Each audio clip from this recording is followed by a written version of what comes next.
तर संपावर गेलेल्या महसूल कर्मचाऱ्यांसोबत आज 11 वाजता मंत्रालयात बैठक आयोजित करण्यात आली आहे। महसूल मंत्री राधाकृष्ण विखे पाटील यांच्यासोबत ही बैठक आहे। आजच्या बैठकीत तोडगा निघणं अपेक्षित आहे। 15 जुलैपासून महसूल कर्मचारी हे संपावर आहेत। नागपूर विभागातले 2000 कर्मचारी संपावर गेलेत। महसूल कर्मचारी संघटनेचे प्रतिनिधी आता मुंबईत दाखल झालेत। आपले प्रतिनिधी गजानन उमाटे सध्या आपल्या सोबत आहेत। गजानन, काय अधिक अपडेट? नक्कीच 15 तारखेपासून महाराष्ट्रातले महसूल कर्मचारी संपावर आहे आणि त्या कर्मचाऱ्यांची आज एक महत्त्वपूर्ण बैठक 11 वाजता मंत्रालयात आयोजित केलेली आहे। महसूल मंत्री राधाकृष्ण विखे पाटील यांच्यासोबत ही बैठक आहे। त्या बैठकीसाठी महाराष्ट्रभरातील महसूल कर्मचारी संघटनेचे पदाधिकारी पोहोचलेले आहे। आज तोडगा निघणं अपेक्षित आहे। जर आज तोडगा निघाला नाही तर हे आंदोलन आणखी तीव्र करू असा इशारा महसूल कर्मचारी संघटनेच्या सगळ्या नेत्यांनी दिलेला आहे।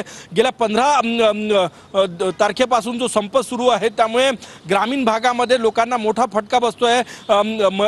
लाडकी बहीण योजना राबवताना अनेक अडचणी ज्या आहेत त्या या ठिकाणी येत आहेत। त्यामुळे संप मिटणं गरजेचं आहे। सर्वसामान्य शेतकऱ्यांच्या हिताचा तो निर्णय असेल। त्यामुळे आजच्या बैठकीकडे अवघ्या महाराष्ट्राचं लक्ष लागून आहे की जी 11 वाजता मंत्रालयात बैठक होणार आहे। या बैठकीत तोडगा निघणार का, रिक्त जागा भराव्या आणि आकृतीबंद या दोन प्रमुख मागण्यांसाठी त्याच्यामुळे या बैठकीत तोडगा निघतोय का हे बघणं महत्त्वाचं आहे। तुर्तास धन्यवाद या सविस्तर माहितीबद्दल।